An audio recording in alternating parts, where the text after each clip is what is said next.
one chat at a time. Hi guys, and welcome to episode 4 of Keeping the Arts Alive, one chat at a time.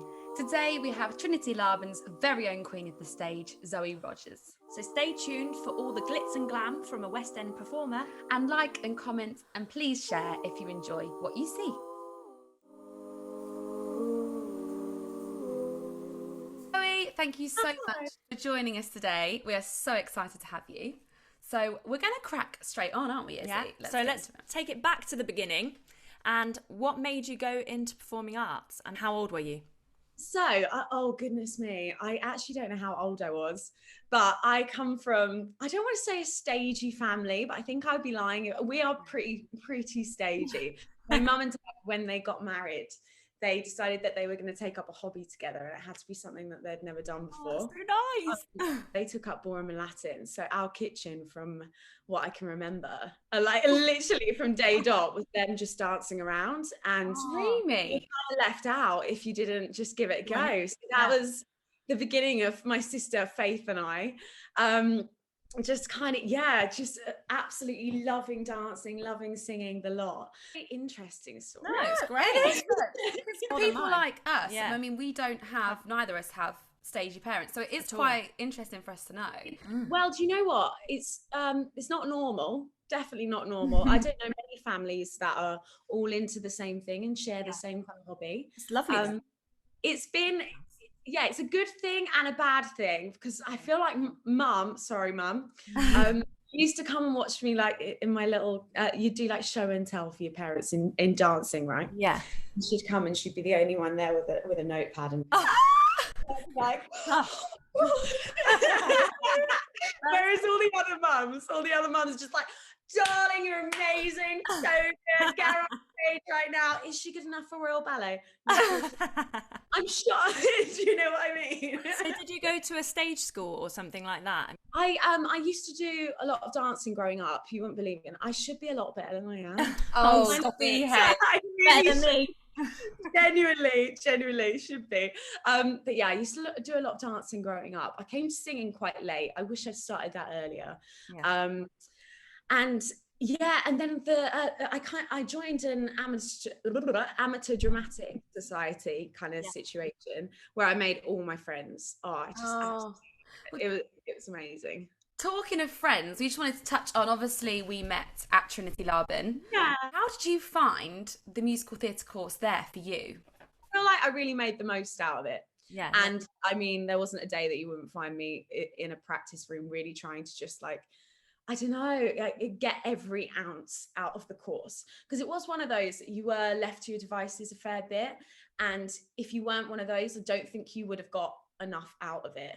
Now, which is really honest, but I think anywhere you go, you've got to do that. I think that's the one element I would say that is underestimated the most before you go. I think out of all the courses that there are, and I mean there are goodness knows how many, I loved the location. I fell in love with it the moment I saw it. I literally got butterflies in my stomach. Oh God.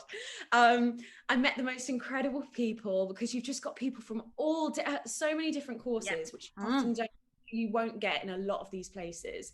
So you weren't just like constantly surrounded by the same people, which I think as becoming a person as well, because you go away, you mature, and you really realize who you are. That was such an amazing gift. I will say that the acting is second to none. They honestly, like Helen Evans, so she was my acting teacher. I'm going to say she's the reason why I know it was the place I was meant to be. I don't know whether I'm looking back through rose tinted glasses, because I know there were things, everyone's oh goodness me, where I was just like, I can't do this. It's so, any course like this, you're picked apart day by day. I'm glad you've said that, because we wanted to talk about final year for a musical theatre student. I might be wrong, but I believe you have talent agents that come in and watch your showcases. I mean, that must be quite a scary, grueling experience. My year will not mind me saying this at all. It became very much dog eat dog. And it wasn't really an enjoyable experience. And I actually think the creatives that we worked with probably would agree with me. Yeah, it was but the moment it's over, it's like you're no longer in this pressure cooker, and everyone just forgets about it and realize it. Do you know what I mean? Especially when you're a tight-knit group anyway. Yeah, exactly. Like your mates, and then exactly, you want to show every aspect of what you can do, but it's just not possible for 25 people to do that in an hour. And the moment you run over an hour, those agents are out the door. They don't want to know. So it's so important to keep it concise. I have to say though, compared to the other drama schools where there are so many more and the stage is just packed, we were so lucky. Really? I don't think we realized how lucky we were. What an experience. I mean, it kind of must wrap you up in it at the time. How was that when you finished? So keeping in contact with everybody, how was that for you? You'll know there is just such a difference between, you don't think it's going to be this big. You never think that stepping out into the big wide world is going to be quite so hard. But suddenly there's just so many other things you have to think about. And I really struggled with having the majority of my life still back at university. And I'm very lucky that I landed my first job so quickly. So was that 42nd Street? Yeah, so I got a little play, and then during that, actually, I landed 42nd Street, and I think I got 2 days notice, and suddenly I'm in an audition room for a West End musical, and it was just the most surreal experience ever. Probably did better in that audition than so many previous, because I was just like, this isn't gonna happen. There's no way on earth that this could happen to little old me. Like, it's ridiculous. So did you just see it as like an experience thing? You just experience what comes of it. So in musical theatre, you've obviously got like really contemporary musicals. You've got your jukebox musicals. I'm not a perfect fit for these at all. I've always struggled to sing in that style. I give it my best shot, but you can still hear that I've got I've got a legit voice. So a show like that to come along, I was just like, finally a show that I'm like, I can actually sing. Oh my goodness. Because honestly, I feel like most of the time I'm going for it's the only stuff going around at the moment. It's contemporary stuff that I'm just not that comfortable with. So I was just so relieved to be in for a show where I could be like, oh, this would actually be really great. So what was your rehearsal period like? Amazing. I ate everything and I'm still weight. So active, that's why. I used to get home and I'd run the bath with cold water because I was just in so much pain, and I was like, I can't get through tomorrow if I don't get in some kind of ice bath now. And I would have my dinner in my hand with my feet over the edge, my feet in the water, practicing the tap steps as I'm like, I used to wake up in the middle of the night hearing all the tap steps, like hearing the songs, going crazy. So you literally lived it, lived, breathed. Didn't see my family for so long, which was really hard. But it was so consuming, and I thought, I'm never ever going to get this opportunity again in my life. I need to go full throttle. And obviously there's so much material to learn. I think we learned the show in 2 weeks, which is just unbelievable. 2 weeks. It was crazy. It was so intense. So how long did that run for? How long? That was for 2 years, and I stayed the entire time. I mean, that is the dream, isn't it? It was amazing. Do you know what? Last time I did something like this, I started to cry because of the state of the industry right now. And just the amazing memories. When it's good, it's so good. But I mean, you guys will know it's not a full-time job. No. It's not. It will be for a couple of years or 6 months or something, and then you're back to square one. It's not like a corporate job where you might go, you might start at the bottom, work your way up to manager, suddenly be. It doesn't go like that. It really, obviously, it's not as secure, is it? No, that's the thing, isn't it? But let's focus for a second on the good times. Now, we want to know, have you got any little memorable moments, backstage things, stories, any fave stories? Yeah, I bet. I'm really clumsy. Right? Anyone that knows me will just know that I'm just a klutz. Like, I can't stand it. obviously for so long I was too nervous to let anything slip whatsoever. But some things are just completely unavoidable. Whole stage goes black, and then suddenly you just see this smoke and these lights appear, and you realize it's a staircase. And then as the stairs are coming out, people are coming over the top and walking down, tapping down. Oh, I mean, yeah, come on.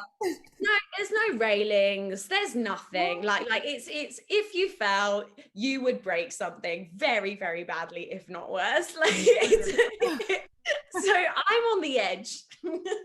Brilliant. On one of the top steps, because it was always tallies to the back, and I was so so I'm on one of these steps on the edge, and there's a moment where you come down the stairs, and on each so you're going to tap, step, will change, step, and on the step you're going down 2 steps and then going again, and then when everyone reaches the floor, we all turn around again and just sprint up the stairs, right? I remember being about 5 steps from the bottom, and suddenly it all went black, and I'm on my knees and I'm on the stage. And I can and then everyone turns. Apparently they heard me scream over the microphone. Was this in a show? This was in a show. Oh my gosh. Yeah, this was in a show. I had people in. It was awful. So suddenly, the entire cast are about to run back up the stairs, and I'm on the floor thinking either I run or I get trampled on. I remember just the whole thing was a blur, and I was all I didn't sing for the whole rest of the number because I was just almost hyperventilating. And when I came off stage, I was like, cool, that's going to be a big one. And I saw, so we wore fishnet tights, and I saw the imprint of the fishnet tights and a tiny bit of blood. This bruise was like this, and it took about 2 months to get. It was awful, but it could have been so much worse. Very lucky, actually. Very lucky. That was, I mean. Yeah, another funny one. There's a moment in a song, and I was wearing a halter neck dress, and everyone puts their arms up and starts to sing, and my halter neck broke. No.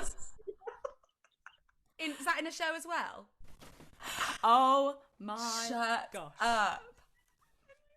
Matilda was in, and she messaged me and was like, so nice of the girls to make an appearance. Everyone was dying behind me, and I just couldn't. It was awful. I was wearing lace gloves, and it was a hook and eye, and I was trying to do it up again. I don't know why I didn't just go off stage, but I was just like, no, I can do this. And Carry on. I got attached to one side of it, so then I was trying to do this like one-sided dance. It was awful. It was I mean, it was so funny, but to know that I made the show report because my tits came out is even better. Silver lining. So what is next for you? I am trying to attempt a fitness career. So Love we'll that. see how that goes. We've seen the Barry's post. We will see how that goes. Best workout in the world, girls. I can't sing their praises enough. They've been absolutely amazing. I mean, I admire you so much for starting this up. Also, can I just say quickly, I love your tagline. It's perfect. This is why we started, because everyone that we speak to that obviously we're friends with, or that we're not, that is saying the same thing. We never could have anticipated it to be going on for this, and everyone's long. Devastated. Yeah. Honestly, thank you so much. It gives us all something to do, and it's insightful. It's maybe not from me, but from other people. It's really interesting, and I'm just right now I'm focusing on getting up in the morning, but I am hoping. I mean, I've done a few self tapes. I would love for something to come through. Well, fingers crossed for you. We have got all our fingers and toes crossed. But before you go, we're doing a little question for everybody. Yes, a little game. So if you were on a desert island and you had to choose one film, one dish, and one album, what would they be? Oh my gosh. It's a real toughie. Yeah. It's hard. Film Bridget Jones, because I mean, I could watch that every day. Yeah. Love that. Bridget Jones, obsessed. I'd probably go for like a Whitney Houston greatest hits kind of situation. Amazing. I mean, you can't go wrong with Whitney. Party to, got something to cry to. I mean, I think I'd have to go for something like that. Love Great choice. And then dish. Now, the problem is it would get a little bit sweaty in the sun, so it might not be that appetizing, but sushi. Or sack off the sushi, gin. Is that allowed? That's my favourite answer, yeah. Who needs food? Well, thanks so much, Zoe. You've been amazing, and it's been lovely catching up with you. Yeah, honestly, it's been so great to hear everything you've been up to. So thank you again. Thank you so much. And we'll gorgeous. catch you soon. Bye. Bye.